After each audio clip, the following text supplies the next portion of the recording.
आज हम पड़ताल कर रहे हैं एक कहानी के कुछ हिस्सों की। नाम है द हॉन्टेड स्पेक्टिकल्स।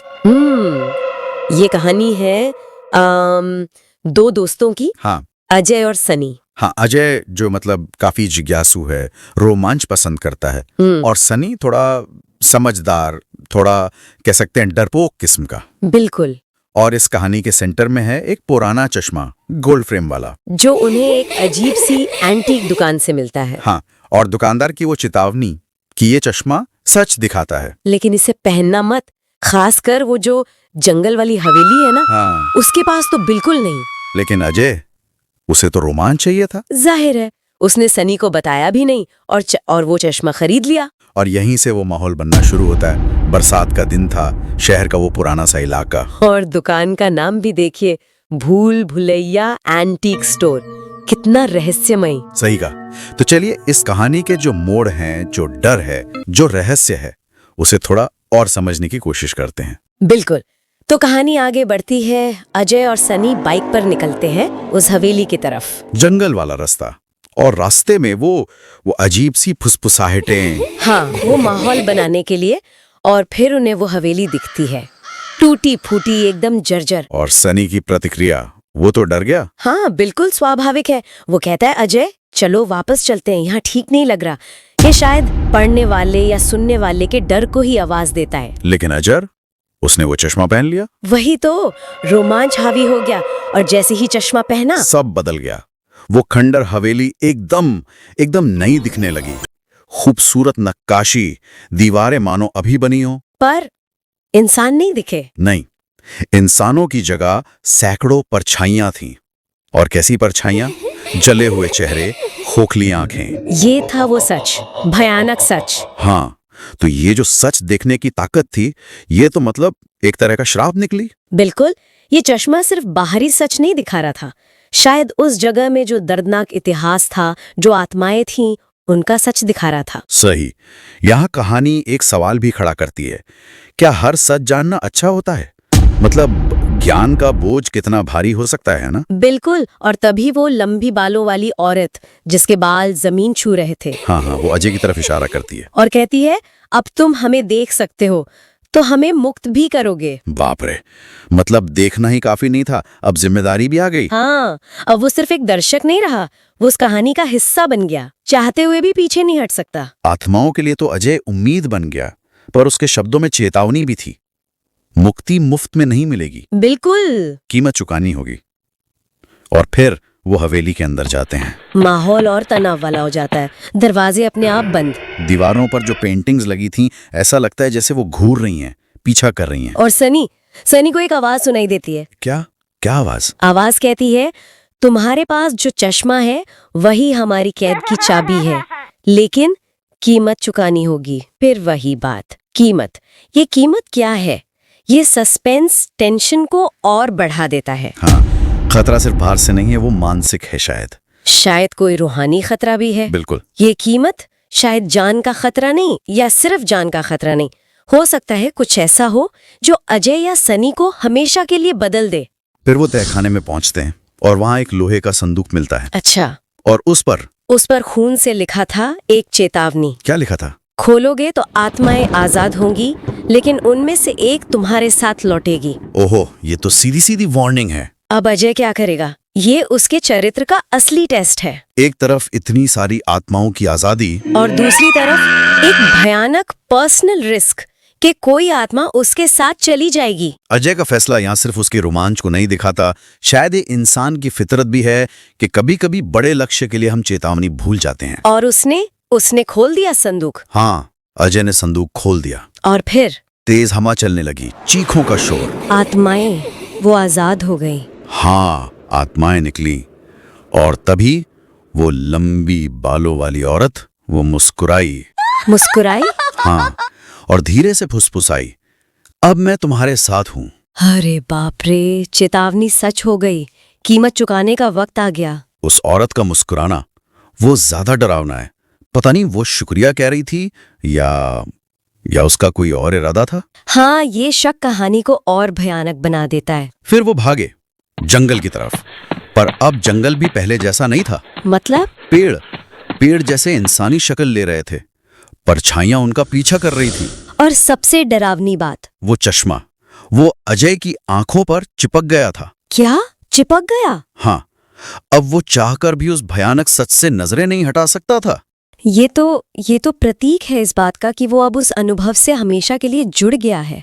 वो सच जो वो देखना चाहता था अब उसकी पहचान का हिस्सा बन गया। किसी तरह वो भागते भागते शहर की तरफ पहुंचे। पलट कर देखा तो क्या? हवेली गायब। हाँ, हवेली और जंगल सब गायब, जैसे कुछ था ही नहीं। सब नॉर्मल लग रहा था। लेकिन कुछ तो हुआ होगा। हाँ, तभी सनी कहता है, अजय मुझे लगता है वो मेरे अंदर आ गई है। ओह, सनी के अंदर। और सनी के ठीक पीछे उसी लंबी औरत की परछाई दिखती है। ये तो बहुत बड़ा ट्विस्ट है। खतरा अब उस जगह से निकलकर इंसान के अंदर आ गया। डर अब और करीब आ गया। हवेली से बचना काफी नहीं था। अजय ने क्या किया फिर? अजय ने गुस्से में वो चश्मा उतारा और तोड़ दिया। तोड़ दिया?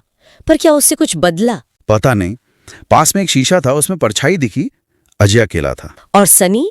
सनी के साथ वो लंबी औरत जुड़ी हुई दिख रही थी। मतलब चश्मा तोड़ने से श्राप खत्म नहीं हुआ, असर बाकी रह गया। हाँ, तो ये कहानी हमें सोचने पर मजबूर करती है ना, कि क्या उस भयानक सच को एक बार देख लेने की कीमत हमेशा चुकानी पड़ती है, चाहे आप वो चीज ही क्यों ना नष्ट कर दें जिसके जरिए आपने देखा था। और सनी के साथ जो वो परछाई दिख रही है, क्या वो किसी और गहरे अनसुलझे खतरे का इशारा है?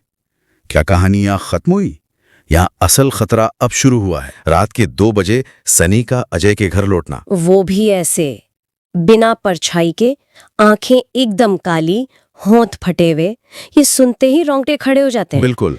और उसका वो संदेश कि हवेली वापस चलो वरना पूरा शहर उनका हो जाएगा, ये मतलब डर को एक अलग ही लेवल पर ले जाता है। हाँ, ये सिर्फ भूतिया कहानी नहीं रह जाती। ऐसा लगता है जैसे दांव पे सब कुछ लग गया है। और ये तकनीक भी देखिए, जो सबसे भरोसेमंद दोस्त है वही अब सबसे बड़ा खतरा बन गया है।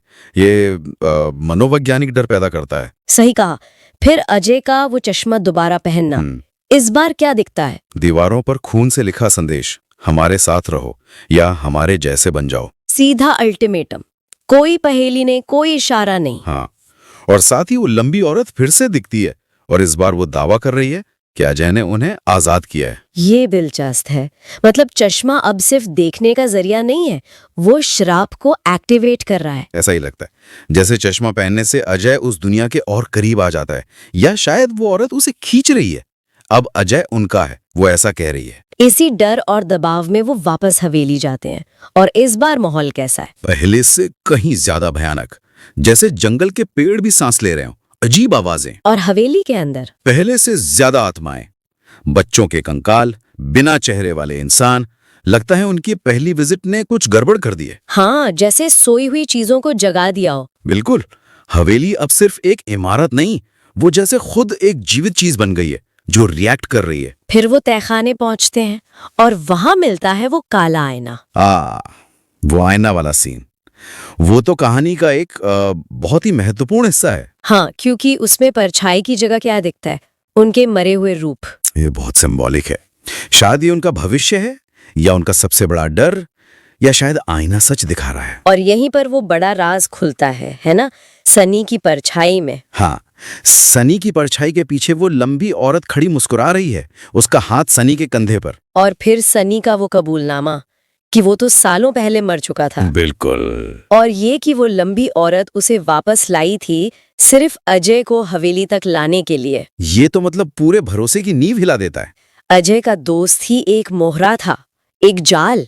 यही कहानी का सबसे बड़ा ट्विस्ट है शायद। दोस्ती, भरोसा, सब खत्म। ये कहानी को हॉरर से ज्यादा एक साइकोलॉजिकल थ्रिलर बना देता है। फिर वो औरत उन्हें आईने में धकेल देती है और अंदर क्या है? एक अंतहीन गलियारा, हर दरवाजे के पीछे मौत का कोई ना कोई भयानक मंजर। और अजय एक दरवाजे में खुद को देखता है, हवेली में मरते हुए, वो चश्मा पहने हुए। हाँ, ये दिखाता है कि श्राप उसे छोड़ने वाला नहीं है। वो आईना शायद एक तरह की परीक्षा थी, यातना का एक तरीका। लेकिन अजय किसी तरह उस आईने से बाहर निकल आता है। हाँ, अजय निकल जाता है, पर सनी वहीं रह जाता है। और अजीब बात यह है कि उसके निकलते ही हवेली की आत्माएं जैसे शांत हो जाती हैं। ऐसा लगता है जैसे उन्हें सनी मिल गया जो उन्हें चाहिए था। लेकिन क्या कहानी यहाँ खत्म होती है? नहीं, बिल्कुल नहीं। असली झटका तो शहर लौटने के बाद लगता है। हाँ, जब अजय बाथरूम की शीशे में देखता है और वहां उसे सनी दिखता है, वो काली आंखें, हाथ में वो चश्मा, और वो कहता है अब तेरी बारी है। ये अंत आपको सोचने पर मजबूर कर देता है। क्या अजय सच में उस हवेली या आईने के असर से बाहर आ पाया है, या ये सब उसके दिमाग का वहम है, ट्रॉमा का असर? या फिर क्या श्राप अब नए रूप में जारी है, उसके दोस्त के जरिए? कहानी अजय के लिए एक कभी न खत्म होने वाले दुस्वप्न की तरह बन जाती है, जहां उसका दोस्त थी अब दुश्मन है, श्राप का वाहक। और ये सवाल रह जाता है, क्या कुछ अनुभव इतने गहरे होते हैं कि आप उनसे कभी बाहर नहीं आ पाते? क्या अजय हमेशा उस साए में जिएगा? शायद यही अनसुलझापन इस कहानी को इतना यादगार बनाता है। ये डर खत्म नहीं होता, बस रूप बदल लेता है। बिल्कुल, सोचने वाली बात है कि क्या ये श्राप कभी खत्म होगा भी या नहीं।